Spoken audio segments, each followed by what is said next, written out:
The mission is simple: to help high achievers naturally eliminate emotional and physical obstacles so they can optimize their life for higher achievement. Welcome. You have just entered the Genesis Zone. Good day, and welcome to the Genesis Zone show. This is Dr. Brian Brown. Thank you for taking time out of your busy Thursday to join us today. Have you or someone you know ever received bad news? And I'm talking about medically speaking. And I'm also talking about a life-altering diagnosis of some kind.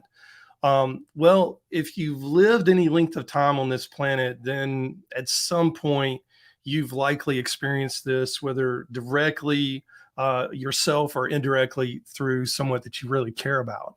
So the grand question is this: what do you do when this happens in your life? How do you handle this type of stress? Well, many people who listen to my podcast are female. It's a fact. I've been aware of this for years now.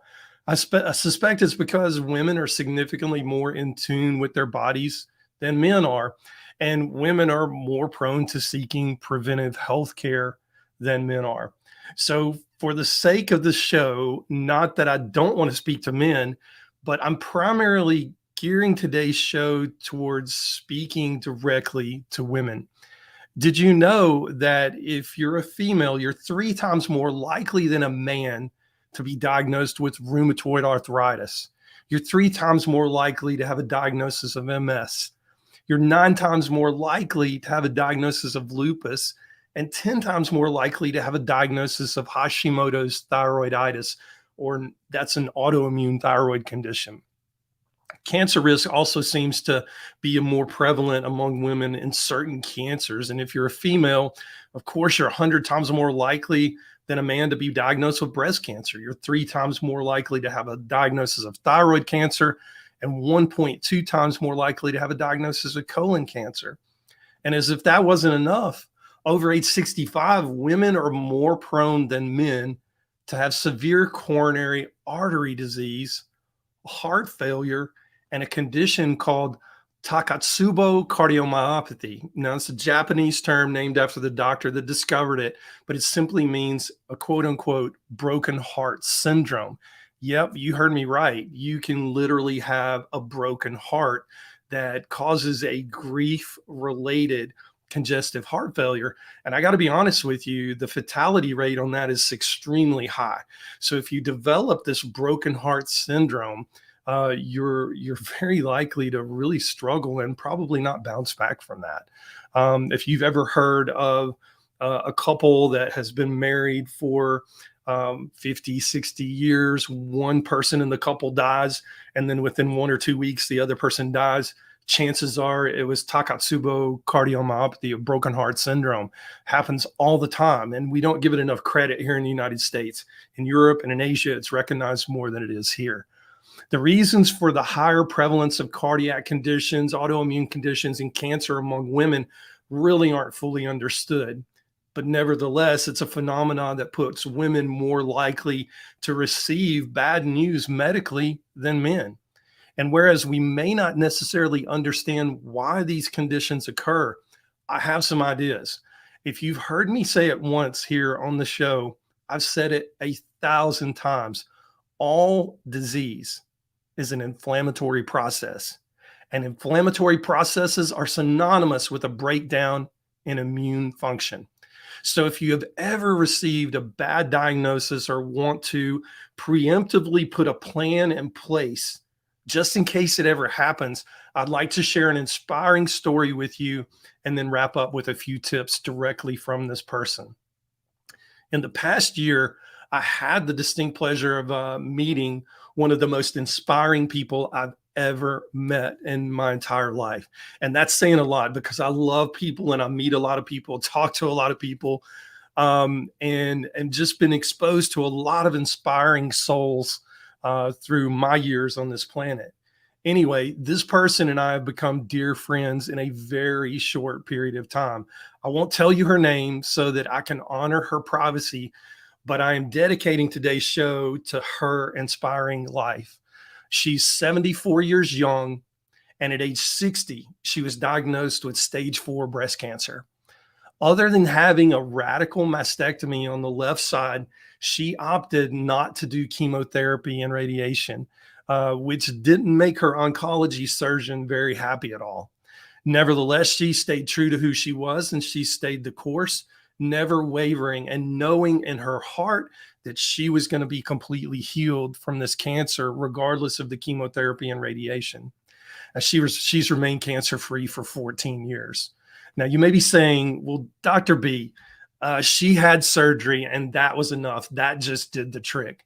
Well, in most cases, I might agree with you, but recent research is beginning to show us that even surgery in some cancer cases may not be the best option because it causes little cancer cells to seed throughout the body via the blood vessels and the lymphatic system when surgery causes that disruption of that capsule for that cancer.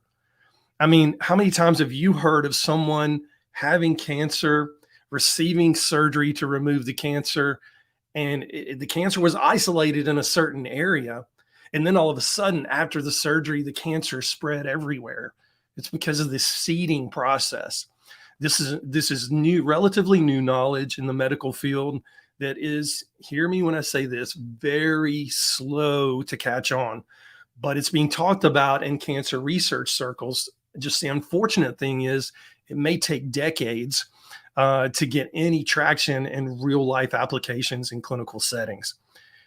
In her particular case, chemo and radiation would have been kind of a no-brainer option if you're one of those people who follow Western medicine practices carte blanche.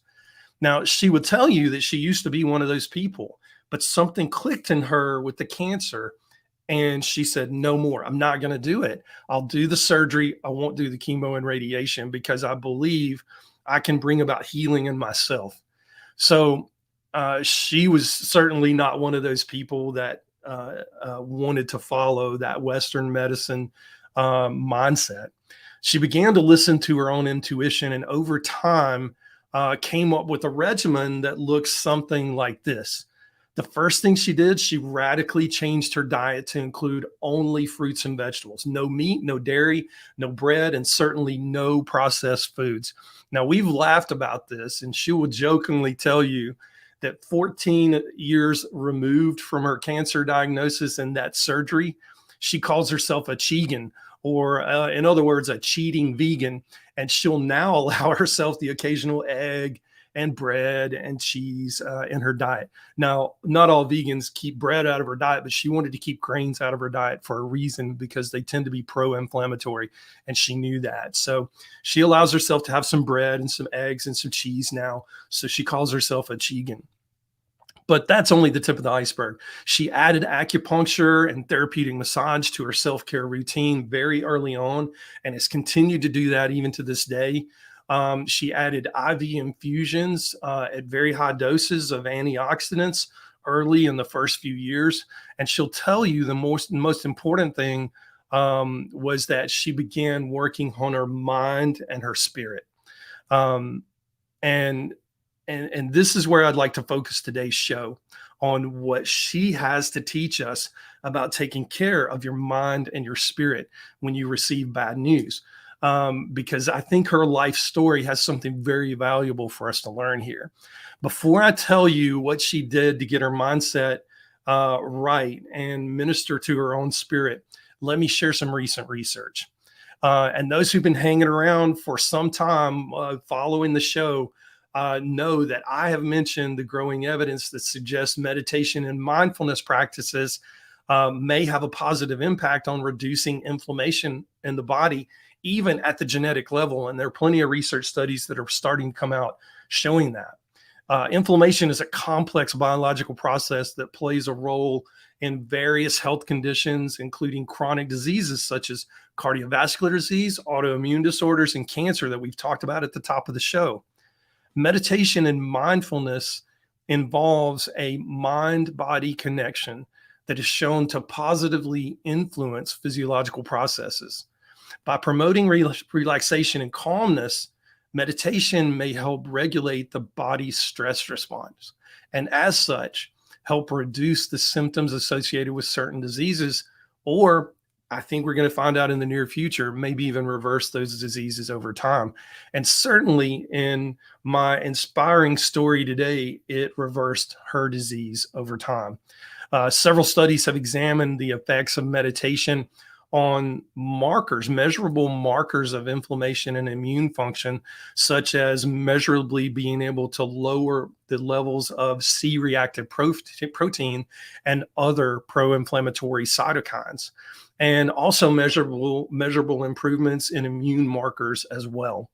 So, what did my inspiring friend do to take care of her spirit and her mind at the highest level? If you've got a pen, a piece of paper, grab it because this is really important. The first thing she did to work on her mind and her spirit was learning to say no. She will tell you very fondly that she was famous for overcommitting, but call it perspective, call it a wake up call, whatever you want to call it.